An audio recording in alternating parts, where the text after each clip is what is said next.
Hello and welcome back to Downfall. Just finished the game. Just got to the end of turn 8. Enjoyed it very much.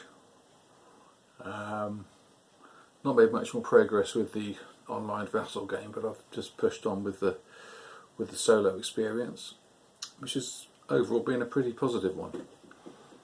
I thought I'd just give you some feedback on some of my impressions and things that I've learned.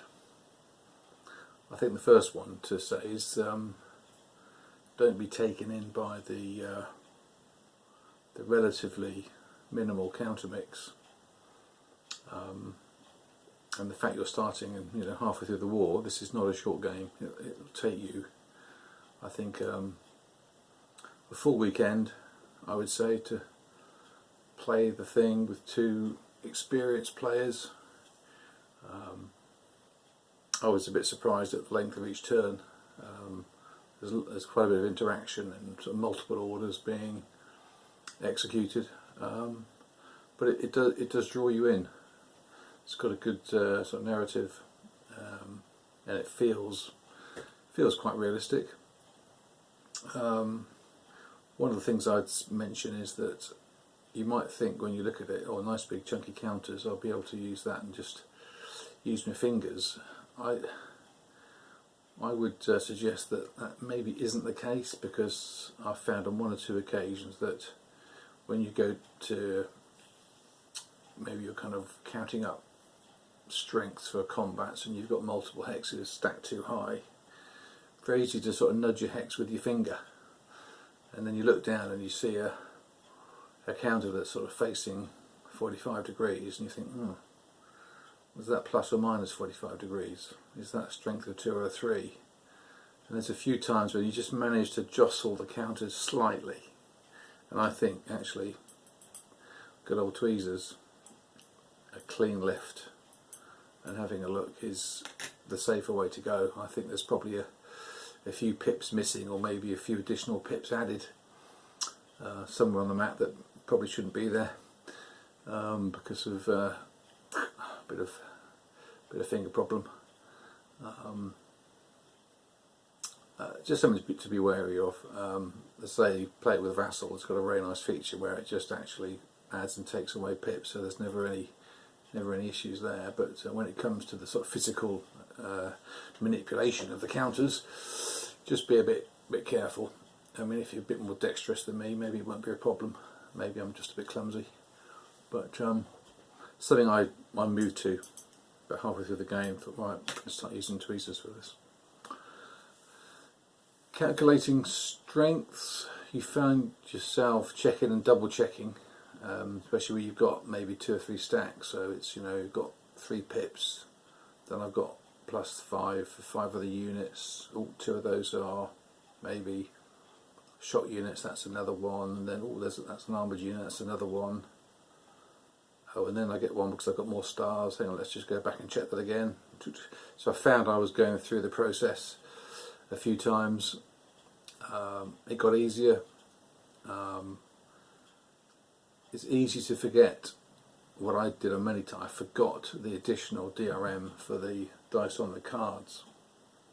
Quite frustrating when you've just done the calculation, you've thrown the dice, you've resolved the combat, and then you've, I don't know, gone to look at the force pool to get something out of the force pool, and you see there was a big red dice on one of the cards. I thought, oh, should have had +1 for that last attack.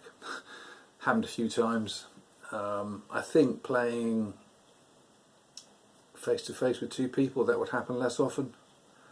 Two brains better than one going through the sequence.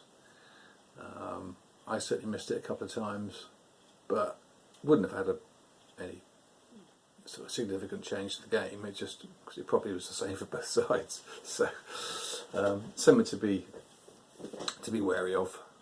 Just take your time doing the calculations. And I think I would say, I think the Western Allied side and OKH are probably harder. I mean, I'm now not in France because I got kicked out. I found the amphibious assault quite tricky to actually get in land, and the accumulation of amphibious points needs to be closely monitored to present the Western Allied faction the window to invade. They were successful in Italy. They've actually got right through Italy. You'll see, I'll show you the map. They're 2 hexes from Munich, so the Italian campaign was, I guess, quite successful.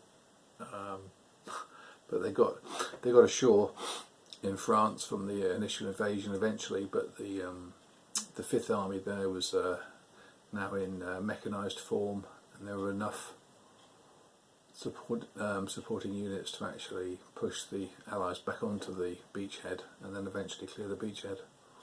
So yeah, I think the Wallies, they need to, if you can time it such that you can get your amphibious move placement and have a window where OKW can't react and give you a chance to attack the beach before it's reinforced, that's something which you need to be wary of and look for those opportunities. You know, what's the current gap on the initiative?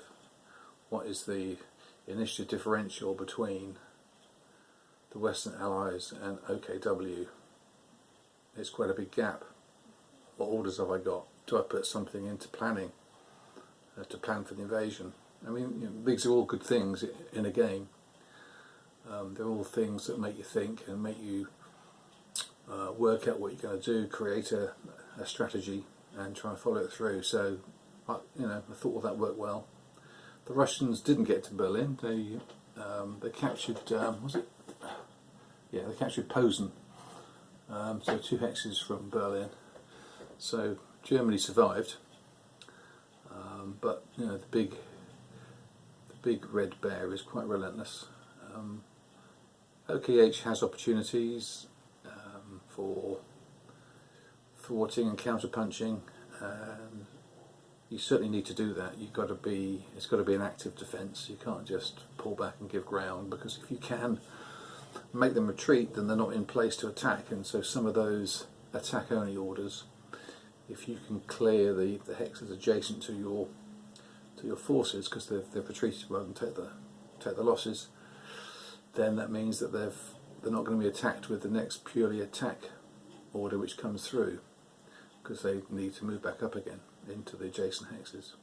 So lots of things to think about. I don't think there's, not aware of any errata. I asked a question on Geek about the card that allows the parachute drop, the airdrop card.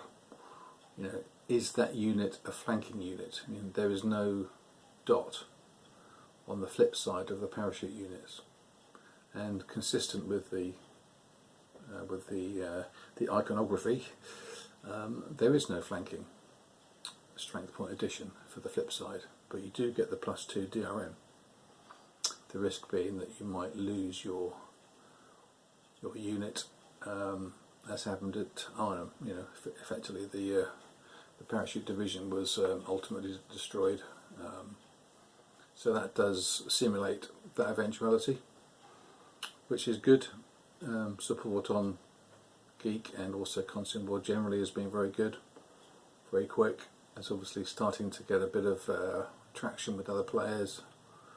A few questions come in and they seem to be answered pretty rapidly. So all is good. It's a nice one. Look forward to playing it with someone else that knows the game. I mean, it's a fun game to sort of teach someone as well, but I think it's got quite a bit of mileage and a lot of replayability, given how all the events randomly unfold each turn. I think the weather's nice. Yeah, you could argue it's a bit generic, isn't it? You know, it's mud everywhere, it's snow everywhere. But you know, these are the simplifications that a game of this type needs, I think, to make it more playable, and it works very well. So yeah, good job, well done. Quick look at the map, and then we're done. Okay, so I'm not sure whether I said, I think I did, that the Russians won the game. You'll see from the number of objective markers that or the number of control markers rather, that we've got over here on the left track. There are more red than green. I think there's 7 Western Allied, and there are about 12, about 12 Russian ones. So it's a pretty big win for the OKW the OKW Russian faction. Italy was the main success for the Wallies. They managed to push up through the Italian peninsula, liberate Rome, and move all the way through. They're up here now, just pushing on Munich. But these are pretty tough places to take. Bit of tweezering. There we go, Innsbruck. So you're looking at that with a defence of 5-6, one of the ones for Innsbruck, and plus the mountains. So that's a hard place to get through, especially when the weather's bad and you've got no air support. The Eastern Front, Romania's surrendered. I think Bulgaria has surrendered. There's a few partisans in for both sides down in the Balkans. And there's the front. So this is Berlin. Posen's just fell, and a bit of a bear hug going on along the line. But it's the end of the game, and it's also mud. The third sort of semester, if you like, of the 8th turn is mud. So you really need to have done your hard work in the first 2, because opportunities are not going to be so prevalent in the mud turn. Norway untouched, Finland untouched. Should we be looking at opportunities there? Don't know. Things to try. Lots of options, lots of variability. So, and it's a very different sort of game to many others. That's one of its main attractions. It doesn't feel like a typical, hex Zoc based game. It's got a feeling all of its own, which is quite nice. Anyway, hope that's been useful to those that have bought it and not yet played it or thinking of buying it. Get us a big thumbs up from me.